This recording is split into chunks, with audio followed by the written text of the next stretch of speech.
अखंड विद्याश्रम में आपका स्वागत है। आज हम स्पोर्ट्स को सीड में कैसे बदला जाता है इस विषय पे बात करेंगे। जैसे मैंने आप कहा है कि ये महाग्रंथ लिखने की एक कोशिश है जो मेरी ऑटोग्राफी के हिसाब से जो मैंने देखा है, जाना है, पहचाना है, उसको दुनिया के सामने पेश करने की कोशिश है। मुझे पता है कि शुरुआत में काफ़ी लंबे होने वाले हैं क्योंकि मगर चलते चलते जो इंट्रोडक्शन है वो स्टेटमेंट में रह जाएगी। उसके बाद जो अंत का हिस्सा है 20 मिनट का, वो कहीं ना कहीं उस सब्जेक्ट पे मेन होगा। शायद हो सकता है जब 30 मिनट या 40 मिनट एक कंटिन्यूस एक फ्रीक्वेंसी बनेगी, एक चाहत बनेगी कि कैसे हुआ है। मैं चाहता हूं कि सब पूरी तरीके से देखें कि पूर्ण में अंत में मैं अपने पूरे ज्ञान, विज्ञान, प्रज्ञान को एक ही सूत्र में दुनिया के सामने डालना चाहता हूं जो इंटीग्रेटेड तरीके से है, जो शुरू से कैसे हुआ, अंत तक कैसे पहुंचा है और मैंने अपने जीवन में कैसे पाया है, वो दिखाने की एक कोशिश है। मेरी आपसे यही आराधना है। तो इस तरीके से समझकर इसे समझने की कोशिश कीजिए, क्योंकि अगर आपको संपूर्ण ज्ञान चाहिए तो ही अखंडता आ सकती है। अगर आपको सृष्टि को जानना है, संपूर्ण ज्ञान को जानना जरूरी है, पूर्णता को जानना जरूरी है, अखंडता को जरूरी है। क्योंकि मैंने जाना है, क्योंकि मैं सारे 64 आर्ट को जानता हूँ और सारे काम खुद करता हूँ। कोई भी दूसरा आदमी मेरे काम के साथ नहीं जुड़ा है। जो भी मैं कह रहा हूँ मैं अपने अनुभव के आधार पर दुनिया के सामने, हो सकता है कि बीच बीच में कुछ ऐसी पुरानी फाइल और आ जाएं जिसे मैं ऐड करता जाऊँगा। अंत में आके एक ही सूत्र में हज़ारों स्लाइड बन सकती हैं, मगर वो देखने से एक ही स्लाइड में सारा हो जाएगा। वो चलते चलते आपको मेरे सफ़र के साथ सफ़र करना पड़ेगा। आप पहले प्लांट के सीड कैसे बने थे, क्योंकि सीड शुरू में तैयार नहीं हुए थे, तो शुरू में जैसे ऊपर से एटम, एलिमेंट, मॉलिक्यूल्स आए थे, फिर उन्होंने कंपाउंड बन के एक फॉर्म ली थी, स्पोर, जिसने अपने आप में क्रिएट किया था। फिर वो बढ़ते बढ़ते कैसे पौधे में बने हैं, फिर फ्लावर्स, फूल में बने हैं, फिर फ्रूट्स में बने हैं, फिर उसमें सीड्स आए हैं। वो प्रतिक्रिया एक एक करके इसमें मैं दिखाने की कोशिश करूँगा, क्योंकि सीड के बाद सेक्सुअल रिप्रोडक्शन शुरू हो जाती है, मगर उससे पहले ए सेक्सुअल रिप्रोडक्शन ही है। ये कुदरत ने कैसे अनफोल्ड किया है, इसे कैसे एवोल्यूशन के तरीके से हम mineral kingdom, plant kingdom, animal kingdom to संपूर्ण अखंड मानवता, पुरुष तक कैसे पहुँचे हैं, वो सफ़र में दिखाने की, ताकि हम सारे संपूर्ण बनकर, अखंड बनकर सारी दुनिया का कल्याण कर सकें। वही हम लोक पालन हैं, वही कस्टोडियन हैं, वही गार्डियंस हैं। मैं उस सफ़र को मिनरल से, प्लांट से, एनिमल से परफेक्ट अखंड पुरुष तक ले जाने की एक कोशिश है। वो अपने अनुभव के आधार से मैंने कैसे समझा है वो समझाने की कोशिश है। अब आ जाते हैं, और मेरा मानना है कि ये जो परंपरा है विजयदशमी 12 अक्टूबर 2020 से शुरू की है, वो पहले से अलग है। ये एक सूत्र है जो पहले अखंड पुरुष है, फिर अखंड विद्या है, फिर उसके बाद सृष्टि से क्या हुआ है। मगर ये पूरे का पूरा ज्ञान मैं कहीं ना कहीं देखता हूँ ये अखंड भारत से ही निकला है, जिसे मैं सिंधु राष्ट्र भी कह सकता हूँ कि ये चारों तरीके से सिंधु से ही जुड़ा हुआ है। अगर पूर्व की देखा जाए तो हिमालयस का पानी आकर कैलाश से होकर मानसरोवर में जाता है, वो कहीं ना कहीं सिंधु रिवर की शुरुआत है। वो अंदर से भी आया है, जो ऊपर से आया है, डिसेंट कुछ भी है, उसकी शुरुआत मानसरोवर से आप ईस्ट में देख सकते हैं। वैसे ही वो पानी उत्तर की तरफ, उत्तरवाहिनी की तरफ लद्दाख तक चला जाता है। उसके बाद वो पश्चिम की तरफ सप्तऋषि में बदलकर अरेबिक सी में आ जाता है। ये ऊपर की 3 शिलाएं हैं, मगर नीचे तीनों तरफ पानी ही पानी है। अरेबियन सी है, वेस्ट बंगाल है और सिंधु महासागर। और मैं समझता ही सिंधु महासागर ही तीनों के हैं, क्योंकि सारा पानी इकट्ठा ही है जो कन्याकुमारी से लेकर लेफ्ट और राइट दोनों में है। तो जो बीच का हिस्सा, जिसे मैं सिंधु राष्ट्र कहता हूँ या अखंड भारत कहता हूँ, वही स्पिरिचुअल साइंस का प्रतीक है। इसका ज्ञान विज्ञान प्रज्ञान सिर्फ भारत में ही निकला है, अखंड भारत में ही निकला है। वेद से शुरू हुआ था, उपनिषद तक, और बाकी काफ़ी स्क्रिप्चर में वो शुरू देख सकती। मैं उन्हीं स्क्रिप्चर के उन्हीं स्टेटमेंट की बातें करूँगा जिनमें मुझे वो ज्ञान नज़र आया है। मैं दूसरे चीज़ों के बारे में कोई प्रतिक्रिया नहीं है। मैंने जो समझा है, अखंडता में समझा है, उन्हीं चीज़ों को लाने की कोशिश कर रहा हूँ। ये किसी के खिलाफ नहीं है, विपरीत नहीं है। अब आ जाते हैं कि जो सबसे पहले मैं समझता हूँ कि जो इम्पेकेबल विजडम अगर आपको चाहिए, जिसमें किसी किस्म का भी कोई गलती ना हो, संपूर्ण हो, अखंडता हो, पूर्ण हो, तो उसके लिए बचपन के जो 9 महीने माँ की कोख में हैं, वो माँ अपने आप में संपूर्ण होगी, सुरक्षित होगी, तो बच्चा भी सुरक्षित होगा। पूरा घर का माहौल भी एक स्वर्ग की तरह होना चाहिए जब बच्चा माँ की गोद में हो। उसके बाद पैदा होने के 7 साल तक जो ब्रेन मस्तिष्क डेवलप हो रहा है, उसे होने दीजिए। उसे किसी किस्म की विचारधारा में मत डालिए। यही मेरे जीवन का सबसे है। पहले 7 साल में मैं किसी स्कूल में नहीं गया और किसी ने मुझे कुछ नहीं पढ़ाया है। हम चलते चलते कुदरत को देखते देखते ही जहाँ तक 7 साल में पहुँचा हूँ। और मुझे नसीब से कहना पड़ता है कि सृष्टि को जानने का सौभाग्य मुझे बचपन में ही मिल गया है। जैसे हम कहते हैं, अभी कभी किसी को भी कोई तकलीफ़ हो, हम सीधा आसमान की तरफ देखते हैं। हम आसमान की तरफ क्यों देखते हैं? क्योंकि हमें आत्मा को पता है कि वहाँ से आई है। आत्मा में एक संतुलन है, एक सच्चित आनंद का अनुभव है जो आप महसूस कर सकते हैं। और जो एक्सटर्नल को देखता हूँ तो मैं आसमान की तरफ ही देखता हूँ। हम सब उसको ही देखते हैं क्योंकि उसी में संपूर्णता है, उसी में अखंडता है। इसलिए जो पिक्चर का मैंने इस्तेमाल किया है। तो बचपन में 7 साल तक सिर्फ सृष्टि को देखकर ये जानने की कोशिश की है कि जो कलाकार है, जिसने पूरी दुनिया को इतना खूबसूरत बनाया है, चाहे वो पदार्थ हों, चाहे वो वृक्ष हों, चाहे वो मानव हों, चाहे जानवर हों, हर चीज़ में मैंने खूबी देखी है। उनमें वो चीज़ देखी है जिसे मैंने पाने की कोशिश की है। मुझे आज तक कोई भी चीज़ गलत नज़र नहीं आई है। मैं हर चीज़ में संपूर्णता देखता हूँ, मगर उसके उस पहलू को हमें देखने की कोशिश हो तो उसके आधार पे ही मैं जो अनुभव किया था वो कैसे हुआ था, पहले वो दिखाने की कोशिश करूँगा। सबसे पहले मेरी जिस जीवन का सबसे बड़ा रियलाइजेशन करिए, जो सच्चित आनंद का अनुभव करिए, जो ज्ञान विज्ञान प्रज्ञान की परिभाषा है, उसका सबसे बड़ा स्टेटमेंट जो मैंने देखा है, हमारे जितने भी देवी देवताएं हैं, जिसे हम देवी देवता कहते हैं, मैं उन देवी देवताओं की बात कर रहा हूँ जो प्रत्यक्ष में हैं।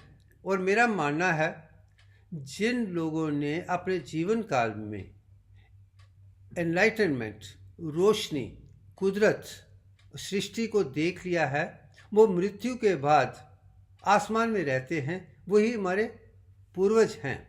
और यही पूर्वज ही ऋषि रहे हैं, महर्षि रहे हैं, ब्रह्म ऋषि रहे हैं और अखंड ऋषि रहे हैं। यही दुनिया को ज्ञान देने की कोशिश कर रहे हैं। मगर इन देवी देवताओं को भी जब आगे बढ़ना है तो उन्हें इंसान के जीवन में दोबारा जन्म लेना पड़ता है। और जब लेने के बाद ही मानव जीवन के अंदर, तन विद्या के अंदर, तंत्र के अंदर ही आप पूरे अनुभव कर सकते हैं। और मैं इसलिए जिसका कह रहा हूँ कि आज तक जो मैंने पढ़ा था कि ह्यूमन बॉडी के या मानव जिस्म के 7 चक्रास हैं, यही सारी दुनिया कहती है। और 7 चक्र अनिरुद्ध का आधार पर दुनिया को कहते हैं। मगर जब मैं खुद अनुभव किया हूँ तो मुझे पता है ये जो 7 चक्र हैं बाहर की दुनिया के हैं, एक्सटर्नल वर्ल्ड के हैं, मगर अंदर ही अंदर 10 चक्रास हैं, 10.34419 हैं। और उसके भी इतने ही दोनों तरफ से है। टोटल मैं यही कह सकता हूँ 108 चक्रास हैं। 10.34419 इंटू 10.34419 108 बन जाते हैं। ये इत्तेफाक नहीं है, वही पावर है। और डबल पावर करने से आपको नंबर चक्र आ जाएंगे। आप दूसरी तरफ जाते हैं कि जो इंसान कुदरत में एनलाइटेंड सोल हो चुका है, जिसने पिछले जन्मों में अनुभव किया है, जब वो दोबारा जन्म लेता है, वो जन्म लेने से पहले ही मुझे कौन सी जगह में जन्म लेना है, कौन मेरे माता पिता होंगे, कौन भाई बंधु होंगे, कौन रिश्तेदार होंगे और मुझे कौन सा काम करना है, ये जन्म से पहले ही डिसाइड कर लिया होता है। इसके शायद इसलिए ही जो कुंडली है, जो हमारा एस्ट्रोलॉजी है, वही दिखाने की कोशिश है कि आप जन्म के हिसाब से कहाँ पे पैदा हुए हैं, आप क्या करने वाले हैं और कैसे होने वाला है। ये साफ एस्ट्रोनॉमी और एस्ट्रोलॉजी में भारत ने दुनिया को दिया है। और मैं जानता हूँ कि मुझे भी बचपन में ही यही बताया गया था कि जहाँ तुम पैदा हुए हो वहाँ से तुम्हारी शुरुआत अच्छी होगी, जी रह जाए, मगर उसके बाद एक करके के तुम्हें घर से बाहर दूर दूर जाना पड़ेगा ताकि तुम्हें दुनिया को समझ सको। तो आज मैं 1968 से 56 साल में चेन्नई में ही रहा हूँ, मगर 56 साल की चेन्नई में मैंने जो पाया है, उत्तर से लेकर दक्षिण तक संपूर्ण भारत की अखंडता को समझने का सौभाग्य मुझे मिला है। उसके आधार पर ही मैं दे पा रहा हूँ। अब ये एस्ट्रोलॉजी बचपन में ही की गई थी और मैं जितना ही घर से दूर गया हूँ उतना ही बेटर रहा हूँ, क्योंकि हर बेटर में मैंने उसे आगे बढ़ने की देखी है। अब आ जाते हैं कि कटरा में मैंने जन्म क्यों लिया था। पहले जो त्रिकुटा माउंटेन है वो 3 पहाड़ियाँ हैं, उन्हें त्रिकुटा ही कहा, में 3 है, मगर उसमें ही दिव्यांग है। इसका शायद मेरे पिछले जन्मों के आधार पे, क्यों आप दिव्यांग दुनिया को दिव्यांग मुझे देना है, इसलिए मेरी पैदाइश ही कटरा में होगी, माँ की गोद में, माता वैष्णो देवी की गोद में, जो दुर्गा का संपूर्ण रीइंकारनेशन है, आविष्कार है, अवतार है, मगर वहाँ पे उनकी गोद में है, उनसे ज्ञान मुझे पाना है, तो मुझे कटरा में जन्म लेना अनिवार्य था। सो पहले त्रिकुटा माउंटेन वैसी हैं जो दिव्यांग के हैं, ब्रह्मा विष्णु महेश 3 तरह कह सकते हैं, या सरस्वती महालक्ष्मी महाकाली कह सकते हैं। मगर जब माता वैष्णो देवी की गुफा की बात आती है, आप उसमें देखिए, उसमें भी 3 पिंडियाँ ही हैं। जो लेफ्ट वाली है वो सरस्वती है, बीच में लक्ष्मी है और राइट वाली महाकाली है या पार्वती है। जो ब्रह्मा विष्णु महेश आप त्रिकुटा में देख रहे हैं, वही सरस्वती महालक्ष्मी महाकाली आप अंदर देख रहे हैं। बस दोनों की शक्ल दत्तात्रेय से मिलती है। शायद इसलिए मुझे कटरा में जन्म, क्योंकि मुझे दिव्यांग लिखना है तो दत्तात्रेय को समझना है, तो ये मेरे लिए अनिवार्य हो चुका था। और मैं खुशी हूँ कि मेरी जो जन्मों जन्मों की तपस्या है, मैं यहाँ तक भी कह सकता हूँ, आज के दिन मैं कह सकता हूँ कि मुझे पुराने बहुत से जन्म याद हैं। मैंने जो काम उन जन्मों में किया था, जो सृष्टि के शुरू से ही है, चाहे वो वेद में है, चाहे उपनिषद में है, चाहे पुराणों में है, चाहे महाभारत में है, चाहे रामायण में है, चाहे दूसरे स्क्रिप्चर्स में है, जिसमें तंत्र विद्या बड़ी उभर के आती है। वही ज्ञान जो मैंने अनुभव किया था, वो दूसरे ज्ञान जो किताबों में पाया था, उससे बहुत फर्क है, अंतर है। वो समझ कर के आधार पर मैं शायद इसलिए आसानी से समझ पाया हूँ, क्योंकि इसलिए मैंने जन्म यहाँ पे, तो ग्रेटर रियलाइजेशन कहना कि हम कहाँ पैदा होंगे, कैसे होंगे, ये अनुभव मैंने बचपन में ही कर दिया था और पैदाइश होने से पहले ही हो जाता। और इतना भी कह सकता हूँ कि पिछली मृत्यु और जन्म के बीच में 117 डेज का जिक्र मैं कर चुका हूँ, ये भी संपूर्ण है। और 22 वीक्स में जब बच्चा पैदा होता है, तभी वो अंतरात्मा उसमें चली जाती है, ये भी मैं वर्णन कर चुका हूँ। उसके बाद 117 डेज पर आपकी पैदाइश हो जाती है। उसके साथ साथ तक मैंने कुछ नहीं किया है, सिर्फ इस मंदिर को देखा है, जाना है, पहचाना है, ये पहला है। मगर 2 चीज़ें और अच्छी हुई हैं। इसी 7 साल के में मैंने देखा है कि मैं जम्मू कश्मीर और लद्दाख के हिस्से से आता हूँ, जो भारत का सरताज है। मैं भारत का सरताज जम्मू कश्मीर और लद्दाख तीनों को मानता हूँ। अगर आप डोगरा हिस्ट्री को भी देख लेंगे, अगर पुरानी में चले जाएंगे, तो वो जितनी भी कॉइन थी वो जम्मू कश्मीर और लद्दाख लिखा हुआ था। ये इत्तेफाक की बात है जो हम उसे जम्मू एंड कश्मीर कहते हैं, मगर लद्दाख के बिना जम्मू एंड कश्मीर संपूर्ण नहीं बनता है। ये भी मैं कह चुका हूँ। अब इस दौरान में उन 7 साल के बीच में मुझे अमरनाथ जाने का सौभाग्य मिला था, और मुझे आज भी याद है कि उस वहाँ पे जो मैंने महसूस किया था, वो मेरे अंदर ही एक भावना आ गई थी। मैं उसका वर्णन आज नहीं कर सकता, मैं छोटा सा बच्चा था, मगर मुझे पता है कि वहाँ पे 2 कौवे ऐसे हैं जो अमर हो गए हैं, और शिव जी का लिंग भी पत्थर की तरह है। वो कैसे चलता है, तो वहाँ पे तंत्र विद्या को जानने का सौभाग्य मिला, क्योंकि शिव जी ने एक मानव रूप में जन्म लेकर पार्वती जी को अखंडता के बारे में वहीं बताया था, वहीं तंत्रा के बारे में, तंत्र विद्या का विज्ञान दिया था, जिसमें सृष्टि से मुक्ति पाने या मोक्ष पाने का। और मैं जहाँ तक कि मुक्ति की बात करता हूँ, ये मौत से डर नहीं है।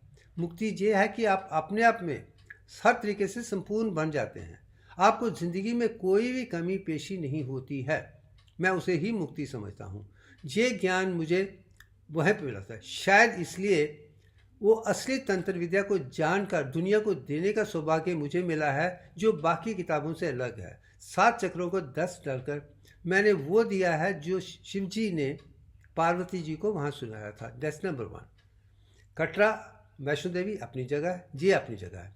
मगर तीसरा सौभाग्य जो मुझे मिला था कि मुझे मार्तंड में भी रहने का सौभाग्य मिला था। मैं वो ऐसी जगह है जिसे कहा जाता है कि पांडवों ने उस मंदिर को बनाया था। सूर्य का मंदिर है, तो सूर्य भगवान को जानने का सौभाग्य मुझे मिला कि वही हमारे इष्ट देवता हैं। तो शिव जी को भी देख लिया है, दुर्गा को देख लिया है, माता वैष्णो देवी को देख लिया है, सरस्वती को देख लिया है, पार्वती को देख लिया है, लक्ष्मी को देख लिया है, ब्रह्मा विष्णु महेश को समझ लिया है, दत्तात्रेय को समझ लिया है, अब सूर्य भगवान को समझ लिया है। साथ में उसमें एक पॉन्ड था जो इसमें फिश थी।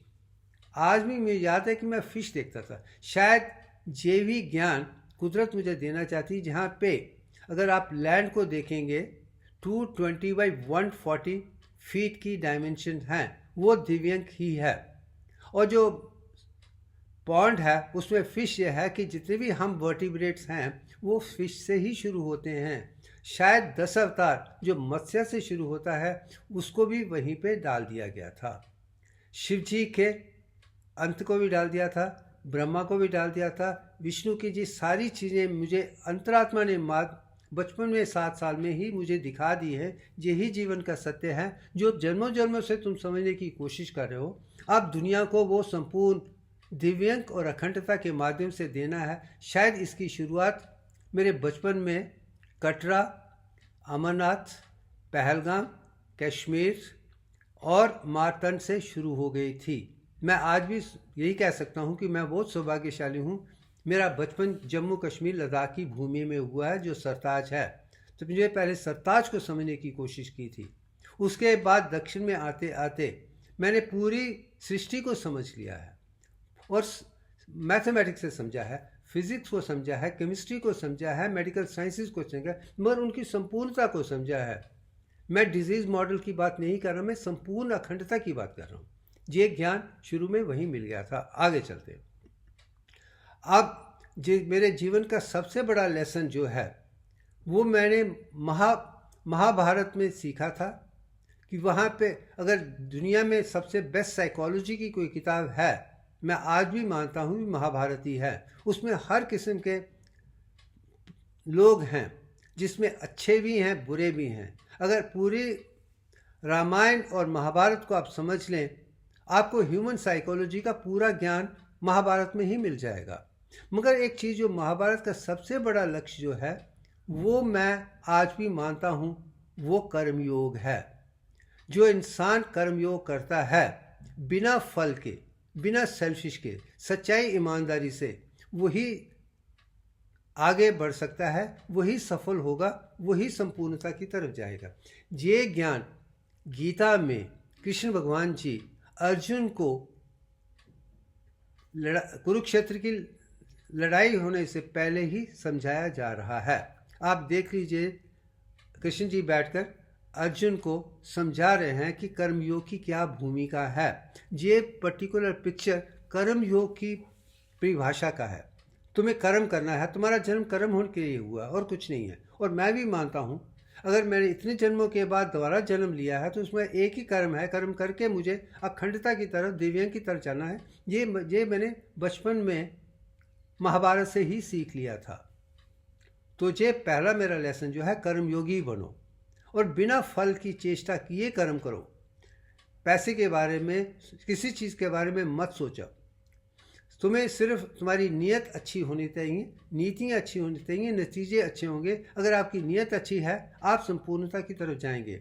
मगर किसी चीज़ में भी अगर आप पैसे के बारे में सोचकर काम करेंगे या शोहरत के सोचेंगे तो आप गलतियां करना शुरू, क्योंकि आप दूसरों के तरीके से देखना शुरू कर देंगे। और बचपन से ही मैंने कभी दूसरे क्या सोचने वाले मैंने कभी सोचा ही नहीं है, शायद वो 7 साल के बीच में। और कर्म करते करते ही मैं यहाँ तक, क्योंकि सत्य के साथ चलना ही अगर आपको, तो आपको अच्छे कर्मयोगी बनना चाहिए। अब आगे चलते हैं। दूसरा लेसन जो मैंने देखा है, होली गीता से देखा है। इसमें पहला श्लोक ऊपर लिखा है, कर्मण्यवाधिकार से माँ फलेशु कदाचन।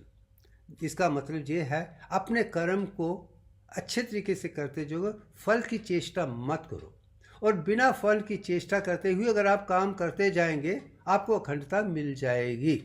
शायद यही चीज़ आयुर्वेद में, पुरुषार्थ में, धर्म, अर्थ, काम, मोक्ष में लिखी है। या इसमें धर्म के आधार पे आपके कर्म होंगे, आपको प्रज्ञान और अखंडता मिल जाएगी। कर्म का होना जरूरी है, वही कथा उपदेश में भी है। वही त्रेत पराविद्या जो मैंने नई फिलॉसफी दी है कि जीवात्मा अपनी जगह है, उसमें अंतरात्मा है और परमात्मा, तीनों जब मिलकर काम करते हैं उसे ही त्रेत पराविद्या कहता हूँ।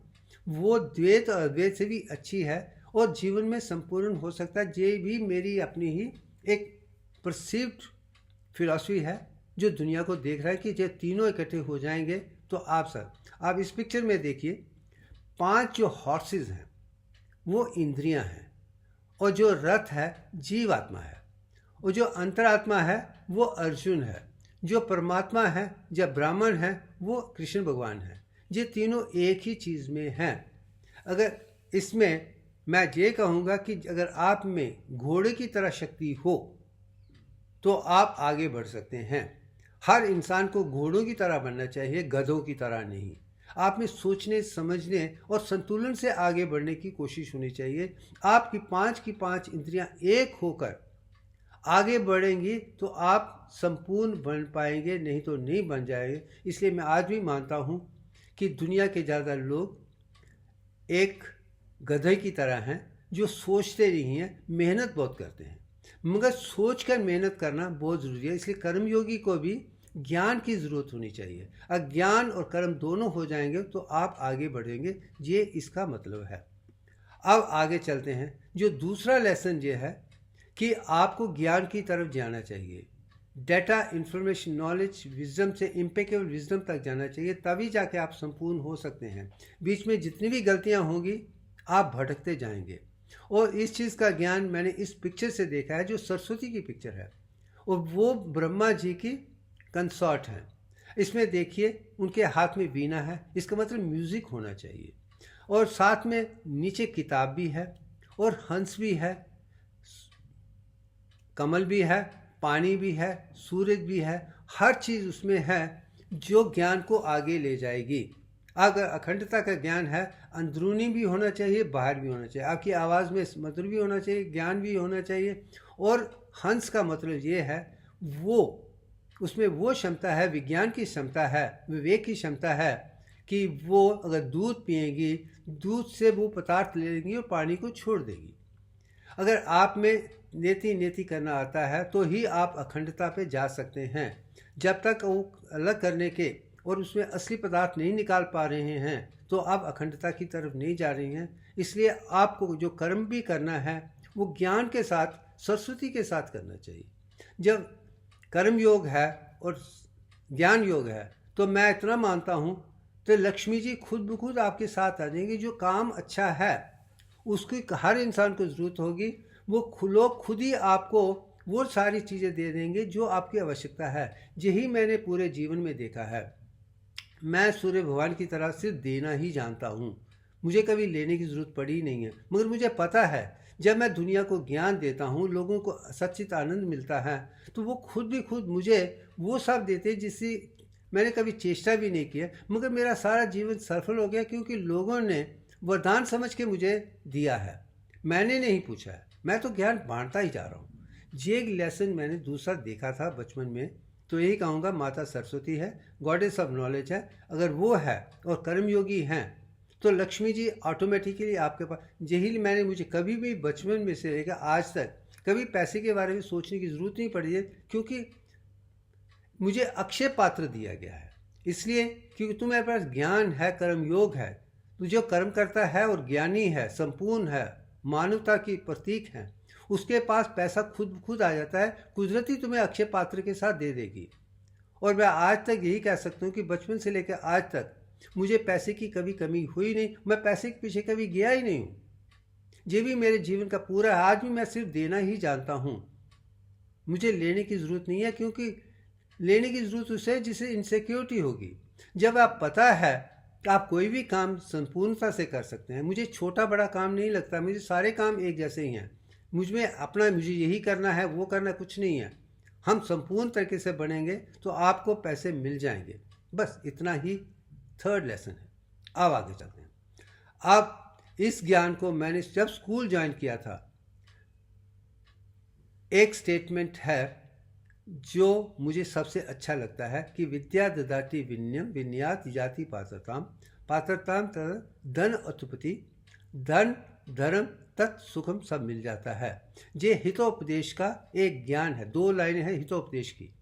हितो मीन आपके बेनिफिट का है, वो उपनिषद जो आपके बेनिफिट का है। ये 2 लाइनें मैंने कटरा स्कूल में बचपन में देखी थी और इसका आधार आज भी है। अगर मुझे सब दुनिया में धर्म चाहिए, पैसा चाहिए, ज्ञान चाहिए, विज्ञान चाहिए, सुख सबके लिए चाहिए, तो उसके लिए विद्या का होना जरूरी है, जिसे मैं इम्पेकेबल विजडम कहता हूँ। विद्या का मतलब इम्पेकेबल विजडम है। अगर ये है और आप सेल्फलेस है और काम करते जा रहे हैं और सारे 64 आर्ट को समझते हैं, संपूर्णता आपको है, तो आपको किसी चीज़ की भी कोई ज़रूरत नहीं पड़ेगी। सब कुदरत आपको दे देगी। वही अक्षय पात्र को मैंने देखा है, जाना है, पहचाना है। वही मैं बताने की कोशिश कर रहा हूँ कि मेरा वो अनुभव रहा है। मुझे पैसे के पास जाने की ज़रूरत नहीं, शोहरत के पास जाने की ज़रूरत नहीं। मैंने तो यहाँ तक कि मेरे घर में या ऑफिस में एक भी सर्टिफिकेट भी नहीं है, एक ट्रॉफी भी नहीं है, कुछ भी नहीं है। मुझे उनमें कोई मान्यता नहीं है। जो आप हैं वही आपका ज्ञान है। बस यही मैं समझने की कोशिश कर रहा हूँ। अब आगे चाहते हैं, एक स्टेटमेंट देना चाहता हूँ जो भी कुदरत का अखंड भारत से है, कि हाईएस्ट जो भी है वो जितनी भी विजडम है, विद्या जो है, उसको दान करना सीखो। यही सबसे बड़ा धर्म है, धन प्रधान है। अगर आपको ये ज्ञान भी मैंने कटरा स्कूल में ही देखा था, जिसमें लिखा हुआ था सरस्वती के भंडार में बड़ी अपूर्व बात, ज्यों ज्यों खर्चे त्यों त्यों बढ़े, बिन खर्चे घटियात। उसको मैं ट्रांसलेट करके बता रहा हूँ। जितना भी सरस्वती का ज्ञान है, जितना हम ज़्यादा बांटेंगे उतना वो नॉलेज बढ़ता जाएगा, और जितना कम करेंगे वो वक्त के साथ आहिस्ता आहिस्ता कम होता जाएगा। यही स्टेटमेंट है। वही मैंने देखा है कि जो पढ़ो जानो, दूसरों को समझाने की कोशिश कीजिए। मगर मुझे अफसोस के साथ कहना पड़ता है, लोग कहते हैं जी मेरा ज्ञान है, मैं बांटूंगा नहीं, मैं बेचना चाहूँगा, ये करूँगा। तो उसमें क्या होता है, ना बांटते हैं, ना कुछ भी होता है, ना वो खुद आगे बढ़ पाते हैं, क्योंकि उनका अधूरा है। और ना बांटने से तर्क वितर्क भी नहीं होगा, गलतियाँ भी निकलेंगी नहीं, आगे नहीं पा पाएंगे। इसलिए मैं जितना ही कहता हूँ कि अगर डिवाइन नॉलेज जो भी है उसको भी बार बार आपको दिमाग में रीइंफोर्स करना पड़ेगा। अगर रीइंफोर्स करेंगे उसमें आपको भी फ़ायदा है, सुनने वालों को भी फ़ायदा है, और सुनने वाले भी आपको वो ज्ञान दे देंगे जो आपके लिए अनिवार्य है। और मैंने जो भी सीखा है लोगों से सीखा है, मगर फ़र्क इतना है, मैं उनसे सवाल वही करता हूँ जो सवाल मुझ में आते हैं, जिनका ज्ञान मेरे पास नहीं है। जब मैं पाता हूँ फिर उस पर तर्क वितर्क करके मैंने जहाँ तक पहुँचा हूँ यही है। तो कर्म योग इम्पॉर्टेंट है, ज्ञान योग इम्पॉर्टेंट है, जो सीखा है उसे बांटना इम्पॉर्टेंट है। ये तीसरा चौथा ज्ञान मेरे लिए ज़रूरी था, शायद इसलिए मैं दिव्यांग तक आसानी से पहुँच पाया हूँ। बचपन से जो भी सीखा है मैंने सिखाया ही है। मैंने कभी ये नहीं समझा कि वो मुझसे आगे बढ़ जाएगा। मैंने कभी सोचा ही नहीं है कि कोई मुझसे आगे बढ़ेगा। मुझे ही सफाई चाहिए, बस इसके अलावा मैंने कभी नहीं सोचा है। अब आ जाते हैं कि इसी आधार पे मेरे जो स्कूल का जीवन था इन्हीं विषयों पे था। इसलिए मैंने सारे स्कूल, चाहे वो कटरा के स्कूल हों या जम्मू के स्कूल हों, सारे रिकॉर्ड ब्रेकिंग मार्क्स मैंने हर सब्जेक्ट में लिए हैं। जब से रिकॉर्ड करना शुरू हुए हैं, चाहे वो 8वीं में था फंटास्टिक था, 9वीं में फंटास्टिक था, 10वीं में फंटास्टिक था, 11वीं में फंटास्टिक था, और वो रिकॉर्ड आज भी हैं। वो दुनिया का दूसरा कोई भी आदमी मेरे रिकॉर्ड को तोड़ नहीं पाएगा, क्योंकि मेरे फर्स्ट पोजीशन और मेरे स्टूडेंट जो सेकंड पोजीशन में है उसमें भी 5-6% मार्क्स का डिफरेंस है। वो आप कहीं नहीं पाएंगे। शायद चलते चलते और भी मुश्किल हो जाएगा, क्योंकि पहले की तरह एसेस के कारण अच्छा लिखने से आपको ज़्यादा नंबर मत, आजकल तो जो सवाल आ जाते हैं जिसमें कोई अंतर नहीं है, हम गधों की तरह सवाल देख रहे हैं, गधों की तरह जवाब दे रहे हैं, उसमें 99.8 के परसेंट का ही अंतर है। आज 100% मार्क्स सब सारे सब्जेक्ट में ले लेते हैं, वो आज तक मुझे समझ नहीं है, क्योंकि जो ज्ञान है वो भी अधूरा है, जो आंसर्स हैं वो भी अधूरे हैं, जो प्रणाली है वो भी है। ये भी मैं नीट एग्जाम में कह चुका हूँ कि अगर मुझे कोई सवालों के आधार पे येस और नो में आंसर देना है, मैं भी 50% से ज़्यादा मार्क्स नहीं ले पाऊंगा। मगर उसके आधार पर लोग 100% लेते हैं, क्योंकि उनकी जो सवाल है उनको पता है कि जवाब क्या है, वो मक्ड अप आंसर हैं। शायद वो लोग सबसे आगे जाते हैं, मगर जीवन में आगे नहीं चढ़ पाते हैं, इसलिए क्योंकि इनके ज्ञान में त्रुटियाँ हैं। और यही चीज़ मैं समझाने की कोशिश कर रहा हूँ कि उस तरफ मत जाइए। हर सब्जेक्ट को ऐसे की तरफ से लिखना शुरू कर दीजिए। अब मुझे आज भी याद है कि 11th स्टैंडर्ड में ए सेक्सुअल रिप्रोडक्शन ऑफ प्रोटोजोआ का सवाल था, 15 मार्क्स का था। कोई भी स्टूडेंट एक पेज से ज़्यादा नहीं लिख पाएगा, मगर मैंने 7 लिखे थे। वो चीज़ आपको सीखनी है कि एक सब्जेक्ट को कैसे एलेबोरेट करके ऑल इंक्लूसिव किया जाता है, वो मैंने स्कूल में ही सीखा है। वही चीज़ मैं इस माध्यम से दिखाने की कोशिश कर रहा हूँ। आप में वो होनी चाहिए। आप स्कूल के आधार पे मुझे जब स्कूल लिविंग सर्टिफिकेट दिया तो साफ शब्दों में लिखा था कि ये स्टूडेंट अपने आप में एग्जाम्पलरी है, इसकी किसी से भाई तुलना नहीं की जा सकती है। ये भी शायद मेरा एक सौभाग्य, इसलिए मैंने इसको रखा है, क्योंकि मुझे एग्जाम्पलरी बनाया गया है। और मुझे याद है कि इसने ही मुझे बदल दिया है कि मुझे सबसे आगे संपूर्ण रहना है। मैंने नंबरों की बात नहीं की है, मैंने यही कहा है कि मेरे ज्ञान में सब संपूर्णता होगी। अगर आप में संपूर्णता होगी तो आप आगे बढ़ते जाएंगे। ये स्कूल का परिवर्तन है। मगर उस दुकान मैंने अपने साथ जो भी स्टूडेंट मेरे साथ बैठे हुए थे, जो क्लास में, सबको मॉनिटर की तरह से सिखाता था। सिखाते सिखाते ही उनका भी कल्याण हो गया, मेरा भी कल्याण हो गया। आज बढ़ते चलते मैं दिव्यांग तक पहुंच पाया हूं। इसके लिए कर्मयोग का ज़रूरी है, ज्ञान का ज़रूरी है, फिर बांटना ज़रूरी है। फिर जितना ज़्यादा बांटेंगे, सच्चाई से बांटेंगे, डिस्कशन करेंगे, अनमोल तरीके से करेंगे, इंटेलिजेंट लोगों के साथ करेंगे, तर्क वितर्क करेंगे, तो आप आगे बढ़ेंगे। ये मैंने स्कूल में ही देख लिया था। अब आते हैं कि जब स्कूल में ग्रेजुएशन के टाइम पे भी मेरा रिकॉर्ड सुपर्ब है। अब उसके बारे में लिखने की कोई ज़रूरत नहीं है, वही स्कूल की परिभाषा ही कॉलेज में भी कंटिन्यू। मैं ये कहना चाहूँगा कि मेरी पूरी एजुकेशन में सारी गवर्नमेंट ऑफ इंडिया के नेशनल मेरिट स्कॉलरशिप पे आधार थी। और यही है कि अगर आप जेन्युइन हैं, अच्छे हैं, सबसे अच्छे हैं, कुदरत आपको पैसे की चिंता कभी करने की ज़रूरत नहीं पड़ेगी। मैंने नेशनल स्कॉलरशिप और लोन स्कॉलरशिप के आधार पे सारी एजुकेशन को किया था, जिसमें मेरे माता पिता के पास पैसा नहीं था और किसी ने भी मुझे पैसे देने की चेष्टा भी नहीं की, दी भी नहीं, ऑफर भी नहीं किया था। मगर मुझे पूरा विश्वास है कि मैं कुदरत का काम कर रहा हूँ, जन्म में ही आगे बढ़ना है, तो स्कॉलरशिप दीजिए। आज भी मैं सबसे कहता हूँ, जो गरीब बच्चे हैं, जिनके पास पैसे नहीं है, स्कॉलरशिप उनको दीजिएगा। Merit should be economically base पे होना चाहिए। जिन लोगों के पास पैसे हैं उनको स्कॉलरशिप देने की ज़रूरत है, उसको सर्टिफिकेट दे दीजिए कि आप अनमोल हैं। मगर जहाँ तक पैसे की मात्रा की बात है, वो गरीब बच्चों को दीजिए जिनके माता पिता के पास स्कूल के लिए या कॉलेज के लिए, यूनिवर्सिटी के लिए नहीं है। शायद मैं गवर्नमेंट कॉलेज में पढ़ा हूँ, बहुत कम ज़रूरत पड़ती, मगर फिर भी मैं स्कॉलरशिप के ही का आधार पे पढ़कर कहीं से कहीं तक पहुँच गया हूँ। ये चीज़ है। आगे जब मैं रिसर्च की बात पे आता हूँ तो इस विषय में मैं ये दुनिया को दिखाना चाहता हूँ कि आपकी जो रिसर्च है वो जेन्युइन होनी चाहिए। और मैं मानता हूँ कि जो भी रिसर्च पूरी दुनिया में हो रही है, चाहे वो मैथ्स में हो, चाहे फिज़िक्स में हो, चाहे केमिस्ट्री में हो या दूसरी साइंसेस में है, वो कॉपी पेस्ट रिसर्च है। उसमें लोगों ने खुद अनुभव करके रिसर्च नहीं की है, मगर जो मेरी पीएचडी की रिसर्च थी मेरे अपने अनुभव के आधार पे थे। मैं ही सब्जेक्ट था, मैं ही वो ऑब्जेक्टिवली देखना चाहता था, और जब देखते देखते मैंने वो दुनिया को दिखा दिया है जो शायद कोई भी साइंटिस्ट दुनिया को नहीं देख पाया है। अगर मैं मैथमेटिक्स में इम्पेकेबल विजडम तक या दिव्यांग तक पहुंचा हूं या अखंड तक पहुंचा हूं, उसकी यही है कि सोच में वही एक्सपीरियंस मेरा था, वही आगे बढ़ा है।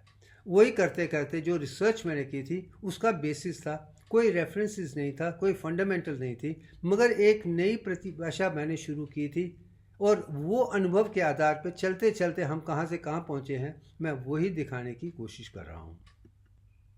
अब जो 1991 में मेरी इनिशिएशन हुई थी सिंप्लीफाइड कुंडलिनी योग में, जब मैंने कुंडलिनी को जीवन के अंदर, जीव के अंदर, अपनी जीवात्मा के अंदर, जो बॉडी के अंदर देखा था, महसूस किया था, उसके आधार पे मैं समझ पाया कि आत्मा को कैसे कंसंट्रेट कर सकते हैं। फिर उसके आधार पे 90 और 93 के बीच में जो मैंने पढ़ा है, देखा है, जाना था, उसके आधार पे यही नतीजे पे आया था कि जो भी इन किताबों में कुंडलिनी के बारे में, तंत्र के बारे में, चक्रास के बारे में, नाड़ीज के बारे में, अनुभव के बारे में जो भी हर किताब में लिखा गया है वो मेरे हिसाब से बिल्कुल अलग था। मैं यही कहूँगा कि मेरे अनुभव उसमें ज़मीन आसमान का अंदर था। मैं उसे गलत नहीं कहना चाहूँगा क्योंकि वो मेरा अनुभव नहीं है, और जिन्होंने लिखा शायद उनका अनुभव है, उन पर छोड़ देते हैं। मैं तो सिर्फ अपने अनुभव की बात कर रहा हूँ। उसमें मैंने देखा था कि ये है। फिर 93 और 95 में मैंने जो पायलट स्टडी शुरू की थी, मैं और मेरे कुछ सब्जेक्ट जो बायोफिजिकल पैरामीटर्स को देखने की कोशिश कर रहे हैं, चाहे उसमें बायोकेमिस्ट्री भी है, हार्ट भी है, लंग्स भी हैं, ब्रेन भी है, सब चीज़ें शुरू की थी। मगर 2 साल की पायलट स्टडीज़ में अपने आप में और सब्जेक्ट में देख के इसी नतीजे पे आया गया कि जितने भी बायोफिजिकल पैरामीटर्स हैं, चाहे वो हार्ट के हैं, चाहे वो लंग्स के हैं, चाहे खून के हैं, ब्लड प्रेशर के हैं, रेस्पिरेशन के हैं, उसमें मुझे कोई ख़ास सिग्निफिकेंट चेंज नज़र नहीं आई थी। मगर एक चीज़ जो मैंने महसूस की थी, जो मुझे अलग लगी थी, कि मेरा जो ब्रेन इलेक्ट्रिकल एक्टिविटी है, एंसेफेलोग्राम है, उसमें ने एक चीज़ नोट की थी। ज़्यादातर हम लोग आंखें बंद करके और पोस्टीरियर में 10.5 हर्ट्ज़ की अल्फ़ा फ्रीक्वेंसी देखते हैं, रेस्ट ऑफ द ब्रेन में नहीं है। ये जीवन का सत्य न्यूरोसाइंटिस्ट ऑफ द वर्ल्ड कह रहे हैं। आंखें बंद हैं, मन सोच नहीं रहा है, आपको पोस्टीरियर ब्रेन में, चाहे वो ऑक्सीपिटल रीजन हो, प्राइमरी या पैराइटल रीजन है, 10.5 हर्ट्ज़ की फ्रीक्वेंसी नज़र आती है। अगर आप नीचे देखें तो लेफ़्ट साइड का जो मेरा सिंबल है 1993 का, उसमें वही चीज़ आप देख रहे हैं। एम्पलीट्यूड भी कम है, फ्रीक्वेंसी 10.5 हर्ट्ज़ है। आंखें खोलने के बाद वो अल्फ़ा फ्रीक्वेंसी बीटा में बदल जाती है, आप देख सकते हैं। ये नॉर्मल मेरा ईजी है 1993 का। बट 95 में अगर आप देखें, मेरा जो एम्पलीट्यूड है वो बढ़ गया है, फ्रीक्वेंसी कम हो गई है, और साथ में आंखें खोलने की विचारधारा आप देख सकते हैं उसमें नज़र आती है। मगर उसके बाद ही अल्फ़ा फ्रीक्वेंसी वापस आ जाती है 10.5 हर्ट्ज़ की। ये सबसे पहला अनमोल ज्ञान मुझे 95 में मिला था। उसके बाद हमने डिसाइड कर दिया कि हम अब ईजी को ही आधार बनाएंगे, आंखें बंद करके, आंखें खोलने के साथ। और मुझे लगा कि शुरू से ही आंखें बंद आंखें खोल के देखेंगे तो आप पतंजलि योग सूत्र को समझ सकते हैं। मैंने पतंजलि योग सूत्र में ही देखा है कि अगर इंद्रियों के पीछे ही मन है, मन के पीछे बुद्धि है, उसके पीछे ही अंतरात्मा है। अगर आप अंतरात्मा के साथ हैं तो आंखें, इंद्रियों पे असर नहीं होना चाहिए, और आंखें खोल के दुनिया के साथ जुड़ के अगर आप अल्फ़ा फ्रीक्वेंसी को बना सकते हैं तो इसका मतलब कि आप पतंजलि योग सूत्र अष्टांग को अच्छे से समझ सकते हैं। ये पूरा आधार पतंजलि योग सूत्र के आधार पे ही था पीएचडी का वो।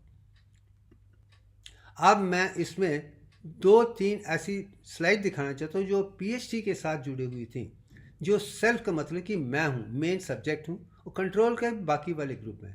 अब ये जो पावर स्पेक्ट्रम ईजी है वो आंखें बंद करके इसमें है। आप ऊपर वाला जो है वो मेरा है, नीचे वाला बाकी सब्जेक्ट का बैलेंस है। इसमें एक ही चीज़ है, दोनों की शक्ल में कोई अंतर नहीं है। फ़र्क इतना है कि मुझ में पावर ज़्यादा है, उनमें पावर कम है, बस। इसके अलावा इसमें कुछ नहीं है। ये आंखें बंद करके हैं और इसमें तीनों स्टेट हैं, धारणा, ध्यान और समाधि, और तीनों में मेरे में उसमें कोई दूसरों में कोई अंतर नहीं है, एनर्जी को, पावर को छोड़कर। अब आगे चलते हैं जी। जब आंखें खोलने के बाद आप देख सकते हैं जो ऊपर वाला मेरा है, जिसमें आप समाधि में जब मेरी कंसंट्रेशन दिमाग की तरफ है, उसमें अल्फा फ्रीक्वेंसी कितनी ज़्यादा है, टोटल में भी है, और अल्फा दोनों का वो जो समाधि का है बहुत ज़्यादा है। बीटा बिल्कुल छोटा है, मगर बाकी जो कंट्रोल सब्जेक्ट हैं उसमें अल्फा कम है, बीटा ज़्यादा है और टोटल है। उसमें समाधि पे तो लोग कंसंट्रेट कर ही नहीं पाते हैं, उनके लिए नीचे की कंसंट्रेशन आप आसानी से देख सकते हैं। और मगर मुझ में तीनों में आप एवोल्यूशन देख रहे हैं, मगर उनमें वो कंसिस्टेंसी भी नहीं है, कोहेरेंस भी नहीं है। ये एक परिवर्तन था जो हमने शुरू में देखा था।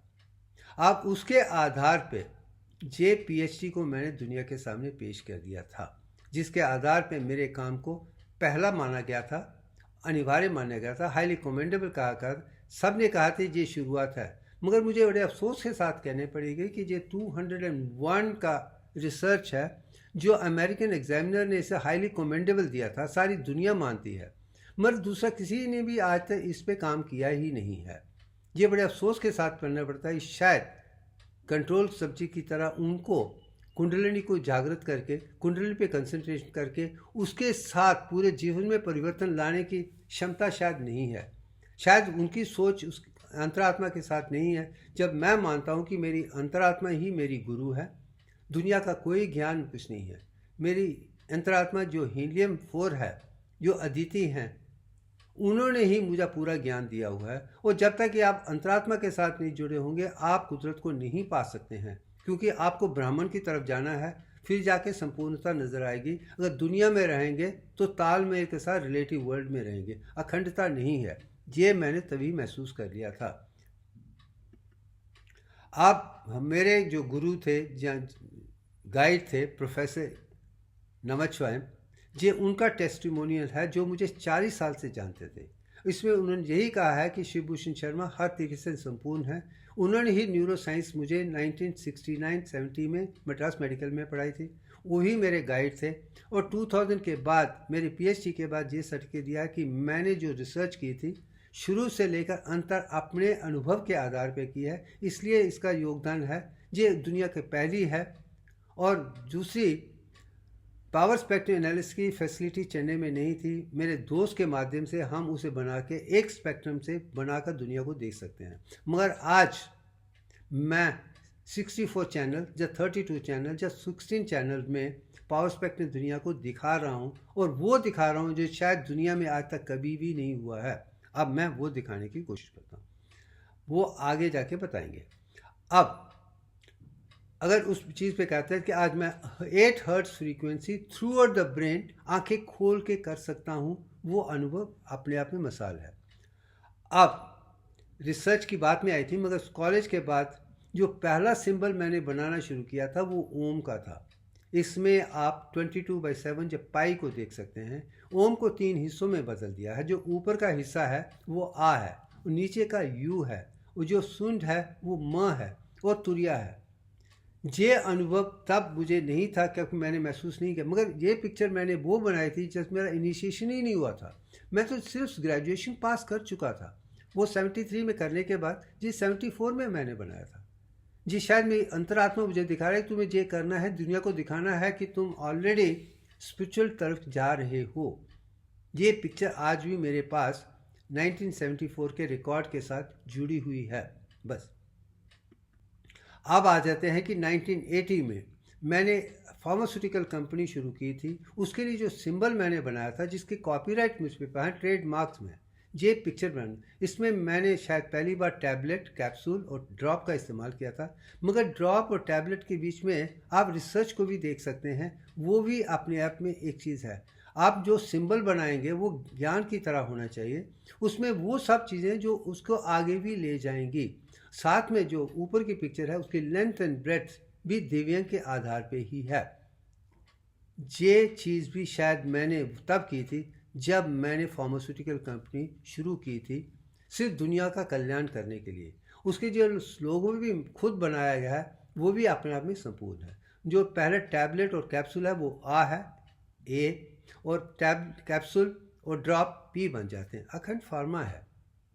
आप कैसे कर, आप ये इस किस्म के सिंबल बनाना शुरू करेंगे तो आप संपूर्णता से आगे बढ़ जाएंगे। ये शुरुआत ही मैंने कॉलेज के टाइम से पहले भी किए हैं, उनका वर्णन मेरे पास नहीं है, मगर ये जो किया जिसके रिकॉर्ड है मैं वो दिखाने की कोशिश। ये 1980 से मैं अखंड का कॉपीराइट ट्रेडमार्क मेरे पास है। अगर दुनिया में कोई आदमी है हु ओन द वर्ड अखंड फ्रॉम 1980, आप समझ लीजिए 44 ईयर्स हो चुके हैं, वो मैं ही हूँ। मुझे नहीं पता है कि इससे पहले किसी और ने इसके बारे में रिकॉर्ड करने की या लेने की कोशिश, नहीं तो शायद मुझे नहीं मिलता। मुझे मिला है क्योंकि कोई इसने नहीं लिखा था। शायद अखंड भारत को या अखंडता को देखने का सौभाग्य शायद मेरे लिए लिखा था, क्योंकि यही मैंने जन्मों से लिख रहा हूँ। अब आगे आते हैं कि 1992 में इनिशिएशन के बाद मैंने एक पिक्चर बनाई थी जो नर और नारी की पिक्चर है, या शिव और शक्ति की पिक्चर है, या शक्ति और शक्ति की पिक्चर है। इसमें नर और नारी मैंने इसलिए कहा कि मेल एंड फीमेल है। ये थर्ड सिंबल मैंने बनाया था। इसमें जो देखा है कि नर की जो मात्रा है वो 38.1966% है और नारी की जो है 61.803 है, ताकि इसलिए ही आप शक्ति की पिक्चर देख रहे हैं, शक्ता की चेहरे पर नहीं है। और दूसरी चीज़ मैंने देखी थी कि जो गंगा आने के बाद जब मस्तिष्क से निकलती है तो वो वेस्ट की तरफ है, उत्तर की तरफ, पूर्व की तरफ नहीं है, उत्तर पश्चिम की तरफ है। शायद इसने मुझे वो सिंधु को दिखा दिया, तो आज भी मैं समझता हूँ कि इसकी शक्ल सिंधु ही मुझे नजर आती है। मैं जो पिक्चर देख रहा हूँ वो सिंधु ही है। शायद इसलिए मैं सिंधु राष्ट्र की बात कर रहा हूँ, हिंदू राष्ट्र की बात नहीं कर रहा हूँ, क्योंकि ये वो भूमि है जो सिंधु से ही जुड़ी हुई है, जो मैं पहले में दिखा चुका हूँ। ये मैंने 1992 में बनाई थी अपने हाथ के साथ। अब आते हैं 1995 में, जब मेरी इनिशिएशन हो चुकी थी और मैंने वो जो दुनिया को ईजी दिखाया था, अब मैं आंखें खोल के अल्फा फ्रीक्वेंसी निकाल पा रहा हूँ और दूसरे नहीं कर पा रहे थे। तो मुझ में वर्णन, मुझे ख्याल आया कि मुझ में कोई क्वालिटीज़ नहीं, मैंने कभी मेडिटेशन नहीं की है, कोई तपस्या नहीं की है, मैं कोई योगी नहीं हूँ, कोई कुछ नहीं हूँ, कोई ऋषि नहीं हूँ, महर्षि नहीं हूँ, ब्रह्म ऋषि कुछ भी नहीं हूँ। मैं तो एक साधारण सा आदमी हूँ, मगर मैं वो काम कर पा रहा हूँ जो दूसरे नहीं कर पाते हैं। तो उसके आधार पे जब विचार आया तो मेरा बचपन से ही माता वैष्णो देवी के साथ जुड़ी है, जो दुर्गा जी का अवतार हैं। जब मैंने उनसे सवाल पूछा था, जब सवाल मैंने माता दुर्गा से पूछ रहा हूँ, मगर आवाज़ मुझे अंदर से आ रही है, और अंदर की आवाज़ ये कहती थी, यू आर एब्सोल्युटली राइट, तुम्हें किसी खास काम के लिए चुना गया है, इसलिए तुम्हारे अनुभव वही हैं। तुम अंदर से दुनिया को देख रहे हैं, बाहर से दुनिया को नहीं देख रहे, तुम्हें अखंडता है। तो उसके आधार पे उन्होंने कहा कि तुम अब इस आवाज़ को सुनो, तुम्हारा सारा कल्याण हो जाएगा। ये पहला स्टेटमेंट 1995 का है। तो मैंने उससे कहा था कि अब मुझे क्या करना है। तो उन्होंने कहा था कि तुम विजयदशमी के दिन नया चैरिटेबल ट्रस्ट बनाइए। अखंड फाउंडेशन को मैंने बनाया था 3 अक्टूबर 1995 में। वो बनाने के बाद, रजिस्टर करने के बाद मैंने माता के चरणों में रख दिया था। उसके बाद सवाल आया कि अब मुझे क्या करना है। तो उन्होंने कहा था इस आप लोगो बनाइए, ये बताने के लिए कि आपका अनुभव क्या है। तो जब मैंने बैठा तो मुझे लगा कि जैसे कोई शक्ति मुझे उसे बनाने की कोशिश करते। पहले स्टेप नहीं, दूसरा इम्प्रोवाइज करते करते 9 स्टेप में मैं इस लेवल पर आ गया था। और जब ये बना था तो मुझे कहा था तुम रुक जाओ, तुमने वो काम कर दिया है जो जिसके लिए तुम्हें चुना गया है। जो मैंने देखा था तो मुझे लगा कि ये बड़ा साधारण सा सिंबल है, इसमें कोई ख़ास नहीं है। तो मुझे कहा गया था कि तुम चिंता मत करो, ये फर्स्ट ग्राफिक प्रेजेंटेशन गायत्री मंत्रा ही है, जो इतिहास में किसी ने नहीं किया है। तुम पहले आदमी हो जिसके माध्यम से ये किया जा रहा है, ये गायत्री मंत्र का है। तो दूसरे दिन जब जाकर मैंने 10 किताबें ली थी, पढ़ने के बाद जो भी 10 लोग लिख रहे थे वह पूरा का पूरा ज्ञान इसी में था। फिर इसको मैंने रजिस्टर करके सिंबल बना के रजिस्टर किया था। तो गायत्री का जो ट्रेडमार्क है वो भी आज मेरे पास ही है, 1995 से। ये पहली पिक्चर है उस विषय में। फिर उसके बाद इम्प्रोवाइज करते करते करते करते हम इस स्टेज पे आ गए थे कि मुझे लगा कि मैंने ये बना दिया है, सब कुछ अच्छा चल रहा है। मगर अब मेरा एक सवाल समझ आ गया है कि अब आपने मुझे ग्राफिक प्रेजेंटेशन जो गायत्री की है, गायत्री और दत्तात्रेय की है, वो समझ आ गई है। उसकी सेमी एनिमेट फॉर्म को भी समझ आ गया। अगर आप मुझे इन एनिमेट फॉर्म में अगर मुझे समझा सकते हैं तो मैं कहूँगा कि मेरी अंतरात्मा फॉर्मलेस है, ओमनीपोटेंट है, ओमनीसिएंट है, ओमनी प्रेजेंट है, अंतर्यामी है, अंतर्ज्ञानी है, अंतर्विज्ञानी है, सब जानती है, सारी कुदरत इतनी ही बनाई है। ये सारे सवालों के जवाब मुझे दे सकती हैं, यही मेरे गुरु हैं। तो आप मुझे बताइए। पर उन्होंने फिर मुझे ज्ञान विद्या के बारे में और ख़ास करके नंबरों के बारे में जो वर्णन दिया था, जो इसमें है। आप इसमें फाउंडेशन मैथमेटिक्स डिवाइन नंबर का क्या है कि जो शुरुआत है वो 0 से शुरू होती है, उसके बाद 1 2 3 4 5 6 7 8 9 10 11 तक पहुंच जाता है। तो ये जो ज्ञान मुझे वहाँ से मिला था, तो शायद मैं सृष्टि को, मंत्रों को, गणित विद्या को समझने में ज़्यादा कामयाब हुआ हूँ। ये मैं 5वां था 1997 में। उसके बाद मैं जो भी काम कर रहा हूँ 97 से लेकर आज तक कर रहा हूँ, मेरी आत्मा की आवाज़ ही है। मैं सिर्फ एक माध्यम बन गया हूँ। मेरा सवाल अंतरात्मा से है। जब अंतरात्मा मुझे कहती तुम ये करो, ये करो, ये करो, मैं वही करता हूँ जो मुझे कहने के लिए कहा जाता है। चलते चलते हम कहाँ तक पहुँचे मैं वो दिखाने की कोशिश करूँ।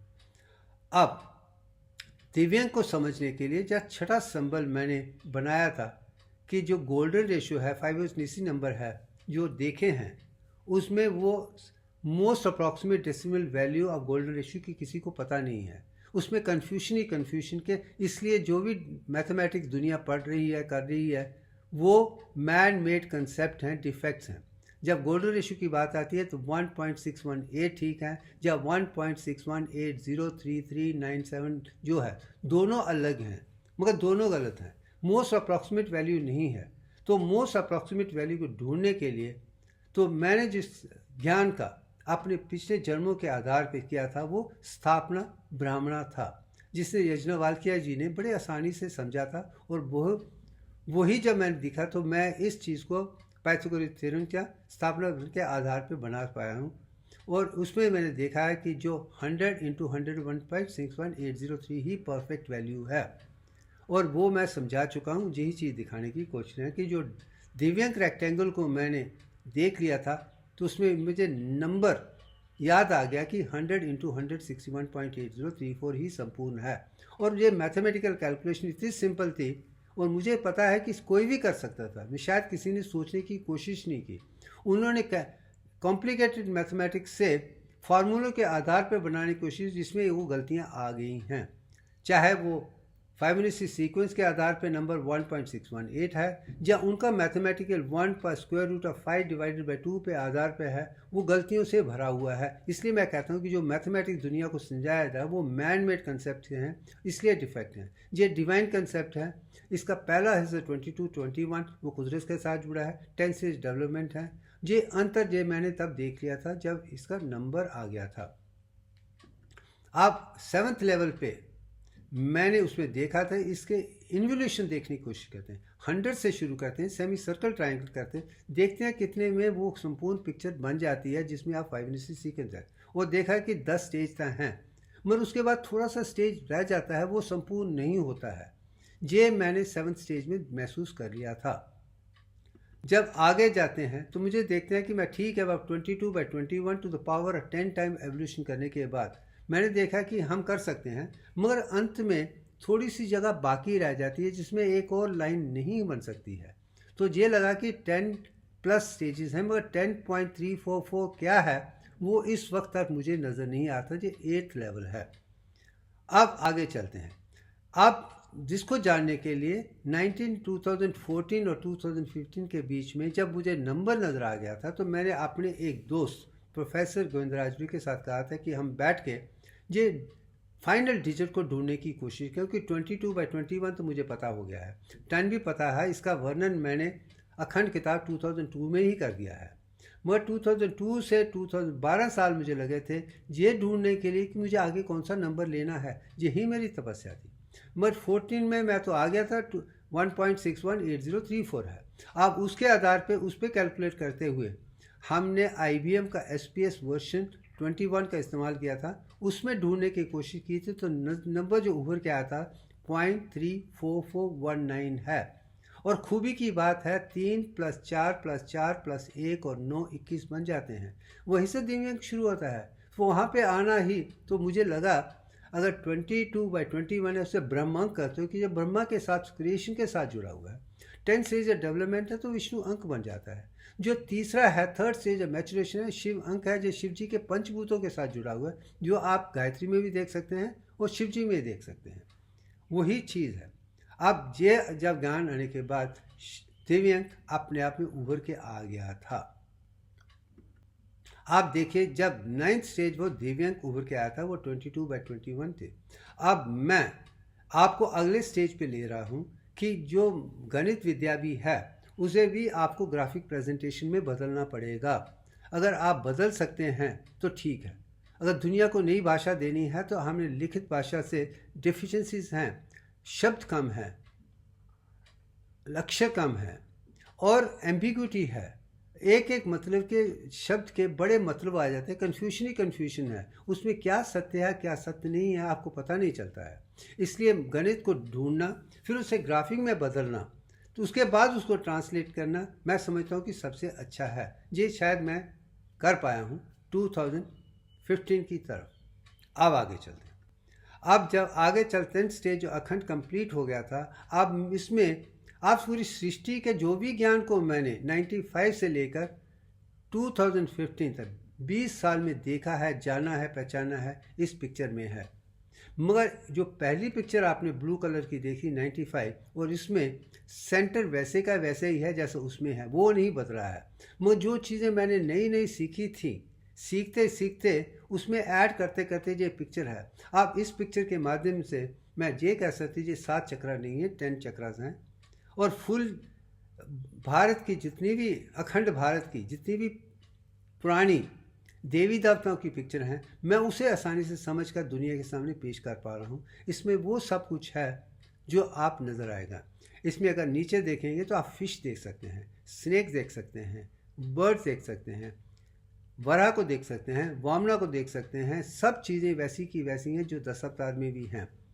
ये ज्ञान मैं यही कहता हूँ कि जिसने वो पिक्चरें पहले बनाई थी वही समझता था, वो मुझसे सारी पिक्चरों को एक ला के ही दुनिया के सामने पेश किया। मगर इसमें जो सबसे ज़्यादा है वो लोटस फ्लावर ही है। वो अपने आप में अनमोल है, क्योंकि भारत जानता है लोटस फ्लावर एक ऐसा प्लांट है जो गंदे पानी में भी हो, गंदा पानी उसको कुछ नहीं कर सकता। ये ज्ञान हर इंसान के लिए ज़रूरी है। मैं इतना ही जानता हूँ, मैं किसी गंदगी पर भी हूँ, मैं गंदगी मुझे हाथ नहीं लगा, क्योंकि मेरी विचारधारा में गंदगी नहीं है, मेरे पास गंदगी लग ही नहीं सकती है। शायद यही चीज़ मैंने कमल से देखी है। अगर मुझे कमल की तरह बनना है तो मुझे फिर कमल को ही उभार के दुनिया के सामने पेश करना है। अगर आप देखें तो ऊपर 7 ही हैं, मगर शायद में 12 हैं, बीच में 4 हैं। इनका क्या ज्ञान है तो वो एक एक करके मैं समझाता जाऊंगा। मगर साइड में जितने भी सिंबल्स हैं वो सब अंतर के सिंबल ही हैं। अब आ जाते हैं कि मैंने जिससे क्या आकाश भूता को पाया है, क्योंकि मैं जानता हूँ शुभमन रेजोनेंस फील्ड ऐसा है जो 3 हिस्सों में है। अंतर में जो सेंटर में है 7.83 है, बीच में 14 है, बीच में 21 है। जो सेंटर का 7.83 है, मैं समझता हूँ कि वो एसेंशियल रिदम 7.83 से 873 के बीच में होनी चाहिए। अगर आप शूमेन को देखेंगे 7.83 है, और मैं मानता हूँ 73.8 से 873 पर ही जो बीच में है। तो आप जो आउटर 3 लेयर्स हैं, जिसके बारे में न्यूरो साइंटिस्ट लेवल को कोई ज्ञान ही नहीं है, उनको पता ही नहीं कि 3 आउटर लेयर्स का क्या फंक्शन है, क्या करते हैं, किस लिए हैं। वो सिर्फ 4th लेयर तक ही जाते हैं, और 4th से नीचे सारी सेंसरी 4th लेयर तक जाती हैं, और मोटर 4th से नीचे तक आती हैं। आउटर के 3 लेयर के बारे में जानते नहीं हैं। जो 3 के लेयर हैं, मैं मानता हूँ कि वो एंटेना है आकाश कोश के लिए। तो ज्ञान के भंडार जो वहाँ पे है, आइनोस्फीयर में है, उसे मैं समझ पा रहा हूँ। अब एटम, एलिमेंट और आयोनिक फॉर्म में क्या अंतर है, शायद मैं दुनिया को वही समझाने की कोशिश, क्या फ़र्क पड़ता है, और जो इम्पॉर्टेंट चीज़ें हैं कैसे वो नोबल गैसेस के साथ जुड़े हुए हैं, उस आइसोमर में स्टेबिलिटी आती है, ये दिखा चुका हूँ। यही जीवन का एक सत्य है। अब आते हैं कि जब मैंने शुरू में कहा था कि मैं वो पिक्चर दिखाऊंगा जो आज मैं कर पा रहा हूँ। 2015 के बाद ये पिक्चरें मैंने 2018 में ली थी। जो पहला है वो आंखें बंद करके है। तो इसमें आप देखिए कि जो फ्रीक्वेंसी आंखें बंद करके 8.5 हर्ट्ज की है, थ्रू आउट द ब्रेन है, पूरे दिमाग में है, सिर्फ ऑक्सीपिटल या पैराइटल रीजन में नहीं है, पूरा दिमाग। जब आंखें खोली हैं उसकी फ्रीक्वेंसी 8 हो गई है। तो आप समझ सकते हैं कि इसलिए मैंने 8.73 लिखा है। वो 7.83 और 8 से 7 के बीच में आप आ गए तो आप आकाश कोश के साथ या आइनोस्फीयर के साथ जहाँ पूरा ज्ञान है उसे समझ सकते हैं। तो वो भी ज्ञान मुझे वहाँ से मिल जाता है, आत्मा भी दे देती है। फिर सब देखे समझ के मैं दुनिया के साथ पेश करने की एक कोशिश कर रहा हूँ। अब आ जाते हैं, अब यही चीज़ें जब कुदरत की ऊपर हैं, उसका डिसेंट कैसे हुआ था। शायद इसलिए इंद्र भगवान जो देवी देवता हैं, मैं पानी के साथ हैं, वो थंडर के साथ नीचे आए थे। मैं आज भी मानता हूँ कि गॉडेस गायत्री, जिन्होंने ब्रह्मांड का उत्पादन किया था नियॉन 21 से, उनका डिसेंट भी मेरे जिस्म में बचपन में ही हो गया था। अंतरात्मा मेरी पैदाइश होने से पहले से ही थी। उसके बाद गायत्री का जो डिसेंट मैंने बचपन में महसूस किया था, अनुभव किया, मुझे आज भी याद है। वो भी 7 साल की उम्र के पास ही था। वो इसी किस्म का था कि ऊपर से नीचे कैसे आती है। अब आते चलते हैं, इसके आधार पे मैं मिनरल किंगडम को आसानी से समझ पाया हूँ। अब प्लांट किंगडम को आगे और समझ सकता हूँ कि कैसे atom, element, compound, cells, organ, tissue बन सकते हैं, ये सेक्सुअल रिप्रोडक्शन होती है, और कैसे ये एनिमल किंगडम में, बाकी में और मानव में कितना अंतर है वो इसमें आप देख सकते हैं। ये पिक्चर भी मैंने ही बनाई है दे दिखाने के लिए कि इसमें संपूर्णता कैसे आती है। अब आ जाते हैं, अब इसके आधार पे मुझे पीरियाडिक टेबल को समझने का सौभाग्य मिला था, जिसमें मैंने ये कहा था कि अगर आप ऊपर की पिक्चर देखें कि लेफ़्ट साइड में साइज़ बड़ा है, जैसे राइट साइड में आप चलते हैं ग्रुप में, उसका साइज़ कम होता जाता है। शायद उसका नंबर बढ़ रहा है मगर साइज़ इसलिए कम, क्योंकि जितने भी इलेक्ट्रॉन्स हैं जो फ्री नहीं हैं वो अंदर अंदर कम होते जा रहे हैं। जब नोबल गैस पे आते हैं तो वो सारे अंदर आ जाते हैं, सब संतुलन हो जाते हैं। इसका मतलब कि न्यूक्लियस और एटम के बीच का जो डिस्टेंस है वो कम होता जा रहा है। वो जो लेफ्ट में हाइड्रोजन है वो दुनिया में एक्सपेंशन कर रहा है, एवोल्यूशन हो रहा है, रेवोल्यूशन हो रहा है, मगर जो नोबल गैस की तरफ आ जाए तो इन्वोल्यूशन हो रहा है।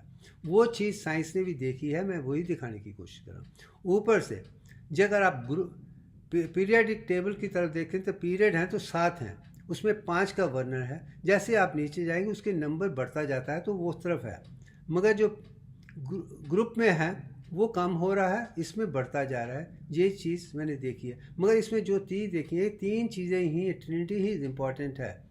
जो अदिति है मेरी अंतरात्मा है, जो गायत्री है नियॉन 21 है वो सोलर सिस्टम की है, और जो अंत में आर्गन है वो महाब्रह्मांड की देवी हैं। जो तीनों को जानने का सौभाग्य मुझे मिल गया था, अनुभव हो गया था कि ये कितना अंतर है। आप ये परफेक्ट ह्यूमन क्या है जिसका वर्णन मैं यहाँ पे नहीं कहूँगा, आप खुद ही पढ़ लीजिए। जो क्यों हम फेल होते हैं अज्ञानता के कारण है, ये भी आप खुद पढ़ लीजिए। और मैं चाहता हूँ कि सबका सारांश दिव्यांक है, बिगनिंग से प्रेजेंस तक मैथमेटिक्स सिंबल को समझाने की कोशिश होगी। आप मेरा मिशन द इम्पिकल विजडम है और दिव्य की आधार है, मैं पहले ही कह चुका हूँ। अब आगे बढ़ने की कोशिश करते हैं। और ये सारी शुरुआत आत्मा से शुरू हुई थी और आत्मा कभी काट नहीं सकते, कुछ नहीं करते। इसका वर्णन अखंड भारत में है। वो सब नोबल गैसेस हैं, ये आप आराम से दोबारा पढ़ सकते हैं। मुझे जे गणित विद्या की शुरुआत जीरो से है। इसका कंसेप्ट शून्य जो आत्मा ऋग्वेद से ही है, ये दुनिया को पहले ही दिया जा चुका है। अब आगे चलते हैं कि जो कंप्लीट न्यूमरल्स है वो समझने का सौभाग्य मुझे जे सिंबल बनाते हुए कि जीरो से शुरू हुआ, उसके बाद निकलकर 12 तक मैंने इसमें देखे हैं। आप फिर इसे हम दोबारा बताएंगे, मैं पीछे भी बता चुका हूँ। गणित विद्या जहाँ तक मैंने देखा है कि दिन के 12 घंटे हैं, रात के 12 घंटे हैं। ये मंत्र विद्या इसके साथ जुड़ी हुई है, इसको मैंने समझने का मौका मिला था। अब आगे चलते हैं। आप यूनिवर्स की शुरुआत निरंकार निर्गुण ब्राह्मण से शुरू हुई थी, जिसकी फॉर्मलेस ओमनीपोटेंट एमनीसेंट है। उसको मैं जीनॉन के साथ जोड़ता हूँ। वो मोस्ट अनस्टेबल इनर्ट मैटर है, सिर्फ फॉर्मलेस है। उसे अनुभव करना इतना आसान नहीं है। मैं कर पाया हूँ, वो अलग सी बात है। मगर उसकी पावर 54 है और अंदर में 108 है, मैं दिखा चुका हूँ। अब आगे चलते हैं। साकार सरगुण ब्रह्म जो फर्स्ट मैनिफेस्टेशन है वो क्रिप्टान की है, उसमें 108 है। आप उसमें देखिए कि 36 + 34 36 से 108 है। ये अपने आप में माननीय है। शायद ये चीज़ 4th पीरियड तक देख सकते हैं, पहला 5 पीरियड था। आप जिस चीज़ को सूर्य और अर्थ के बीच में भी 108 को देख सकते हैं, जिसमें आप देखिए, इसमें देखिए, इसमें देखिए। अब इसमें मैंने तीनों को इकट्ठा दिखा दिया कि सूरज और भूमि के बीच में 108 सन आ जाते हैं और सूरज के ऊपर 108 मून लग जाते हैं और भूमि और मून के बीच में, चांद्र के बीच में भी 108 चंद्र आ जाते हैं। यही जीवन का सत्य है, सब 800। अब इन सब चीज़ों का आकाशभूता में मैंने दुनिया को दिखा दिया है कि ये सिंबल मैंने पहली बार बनाया है और इसमें 540 डिग्रीज हैं। 108 × 5 हैं, वही प्लाज्मेटिक स्टेट है, वही संपूर्ण है। आप आगे चलते हैं। जब भूमि का तो गॉडेस आदि पराशक्ति ने किया है, उसी में से ब्रह्मा विष्णु शिव निकलते हैं, जैसे पिक्चर में देखते हैं। उसी में सरस्वती महालक्ष्मी है कि जो 1 है, जो आदि पराशक्ति है, वो 3 में बदल जाती है। उससे शेप ले ली है ब्रह्मा विष्णु और शिव की, और सही सरस्वती लक्ष्मी पार्वती तीनों हैं। अब जब आगे चलते हैं कि जो आदि पराशक्ति, उसके 18 आर्म दिखाए गए हैं। वो महाब्रह्मांड को 18 डायमेंशन में है। वो आर्गन 40 में आप देख सकते हैं।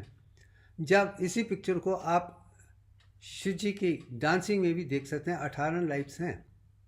और इस पिक्चर में भी आप समंदर किले जो कश्मीर का है, तंत्र विद्या के आधार पर वो स्पाइरल कैसे चलते हैं, ऊपर 7 कैसे हैं, ईड़ा पिंगला सुषमा को मैंने दिखाने की कोशिश की है। अब आ जाते हैं कि नेक्स्ट स्टेज में गॉडेस गायत्री कैसे ब्रह्मांड को बनाती है। उसके 10.344 हैं। वो नियॉन 21 से सृष्टि का निर्माण वहाँ से शुरू हुआ था। यही जीवन मैं दिखा चुका हूँ। अब आगे आते हैं कि ड्यूरिंग क्रिएशन बिग बैंग के माध्यम से नियॉन 21 + 21 मिलकर नियॉन 22 बनी थी, रोशनी बनी थी। उसके बाद वो नियॉन 20 बनी है और 10 भुजों में, या कोशों में कहिए, या भूतों में कहिए, चाहे वो आकाश भूता हो, वायु भूता हो, अग्नि भूता हो, आप भूता हो, जब पृथ्वी भूता है, उसके आधार पर कृषि मंत्र में आकर एटम एलिमेंट बल में बदलकर नीचे आ गया था।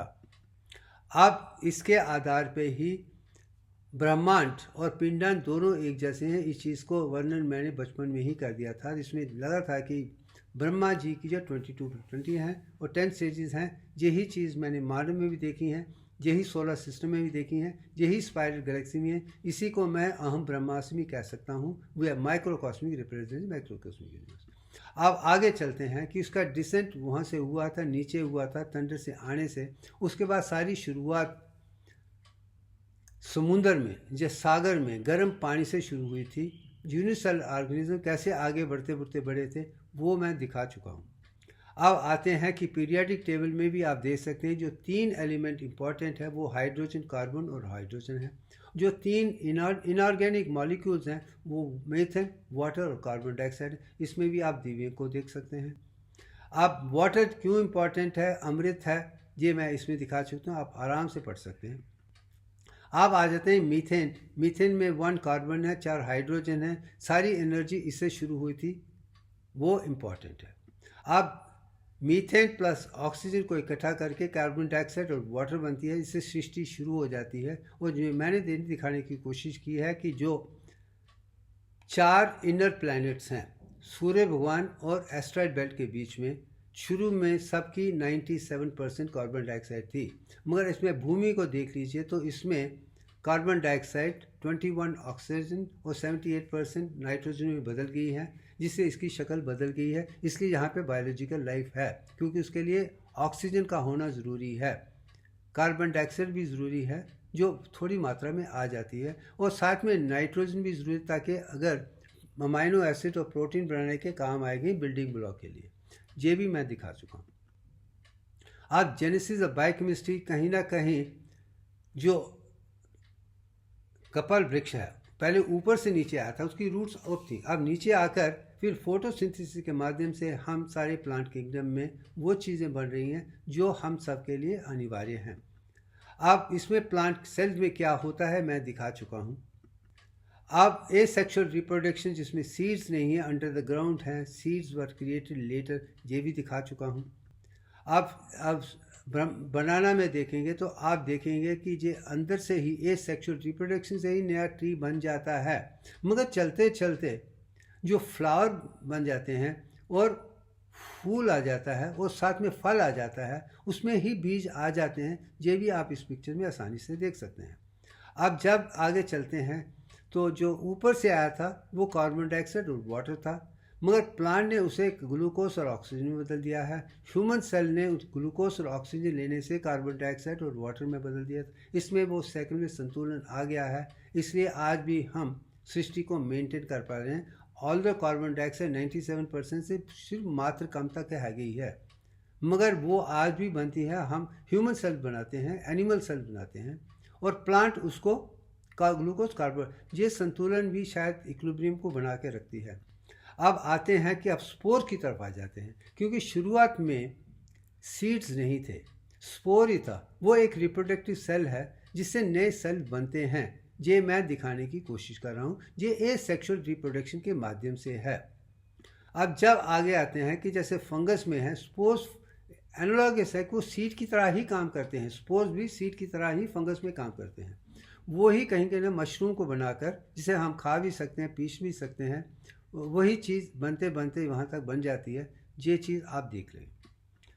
आप काफ़ी ऐसी चीज़ अलगे हैं जिसमें ग्रीन भी हैं, रेड भी हैं, और मैं आज भी मानता हूँ जो ग्रीन अलगे हैं, स्पिरुलिना है, वो सेहत के लिए बहुत ज़रूरी है। बहुत अच्छे प्रोटीन्स हैं, विटामिन B12 है और काफ़ी चीज़ें हैं, और विटामिन सब के आधार पे हम अच्छी सेहत बना सकते हैं।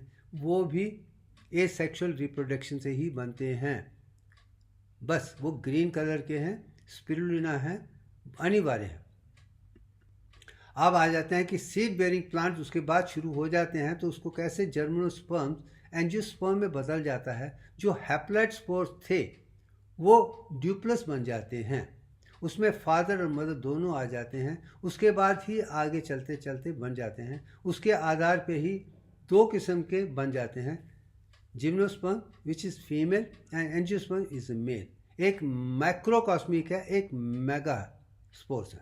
जो माइक्रो काम है वो मेल हैं, जो बड़े साइज़ के हैं वो फीमेल हैं। जहाँ पे भी आप देख सकते हैं कि देव्यांक में शक्ति की मात्रा ज़्यादा बड़ी है, फीमेल की मात्रा। अगर स्पर्म में भी देखेंगे, एक्स बड़ा है, वाई छोटा है। नहीं, वो जो मेल है वो छोटे साइज़ का है, और जो फीमेल है बड़े साइज़ का है। वाई बड़ा है, एक्स छोटा है। वो आप स्पर्म में भी देख सकते हैं, यहाँ भी देख सकते हैं। वही चीज़ यहाँ पे आके लागू हो जाती है। अब मैं ये पिक्चर दिखा रहा हूँ स्पोर्स की, स्पोर्स कैसे नज़र आते हैं। अगर आप स्पोर को अंदर देखेंगे, उसके अंदर 3 विषय देख पाएंगे। एक ट्रिपलेट है, वो संपूर्ण है, उसी में सारी भाषा है। अब उसमें कितना RNA है, कितना क्या है, उस विषय पे हम आगे नहीं जाएंगे, उसकी ज़रूरत नहीं है। मगर स्पोर की शक्ल वो राउंड है, मगर अंदर एक ट्रिपलेट है। अब वो जे कैसे जे प्लांट स्पोर से शुरू होते हैं, ऊपर आप स्पोर देख रहे हैं, फिर आ रहे हैं, फिर वो बढ़ते बढ़ते कैसे मेल फीमेल में बदलने के बाद, स्पर्म में बदलने के बाद, फिर वो ए सेक्शुअल से सेक्शुअल में आ जाते हैं, तो वो संपूर्ण हो जाता है। ये एनसाइक्लोपीडिया ब्रिटानिया की पिक्चर है। मैं समझता हूँ कि बहुत बढ़िया काम है, सो शायद इनके इस्तेमाल कर रहा हूँ उनके नाम के साथ कि आपने बहुत अच्छा काम किया है, दुनिया को जानना चाहिए, ये आपके लिए भी पॉपुलैरिटी है। आप इन्हीं चीज़ों को दूसरे तरीके से भी स्पोर्ट्स सीज में कैसे बनते हैं, ये भी एक अच्छी पिक्चर है, आप देख सकते हैं। आप आगे चलते हैं तो इसमें भी वो कैसे सीज में बदलते हैं, स्पोर्स बनते हैं, कैसा परिवर्तन होता है, वो भी इस पिक्चर में नज़र आती है। आप इसमें और आगे देख सकते हैं कि कैसे स्पोरेंजियम के माध्यम से, स्पोरोफिल के माध्यम से मेल और फीमेल में बनकर कैसे आगे बढ़ते हैं, वो चीज़ें इसमें साफ शब्द में हैं। अब आज इस पिक्चर में भी आप देख रहे हैं कि लेफ्ट साइड में ऊपर सोरोस हैं, स्पोर्स हैं, और कैसे वो स्पर्म में बन जाते हैं, कैसे वो मेल फीमेल बनते हैं, उसके पास कैसे ए सेक्शुअल से सेक्शुअल बन जाती है। ये सारा ज्ञान इन पिक्चरों में है। तो ये इसका आधार अंत में यही है कि जो स्पोर से शुरू होकर सीड तक आ गया है, तो उसके बाद सीड के बाद बढ़ना आगे शुरू आसान से हो गया था। फिर वो पहले पानी से शुरू हुआ था, करते चलते अब दूसरी जगह पे भी आसानी से चल सकता है। अब इसके आधार पे जब आगे मैं ले जाता हूँ तो ये है, जिसके बारे में ज़्यादा वर्णन करने की ज़रूरत नहीं है क्योंकि मैं दिखा चुका हूँ। मगर आज का वीडियो लंबा है, मगर मैं समझता हूँ, मैं चाहता हूँ कि लोग ज्ञान को पूरे तरीके से देखें। अगर आप में पूरी देखने की क्षमता नहीं है, समझने की क्षमता नहीं है, मेरे जीवन को समझने की क्षमता है, तो मैं आपकी ज़्यादा मदद नहीं कर सकता हूँ। बस, थैंक यू वेरी मच।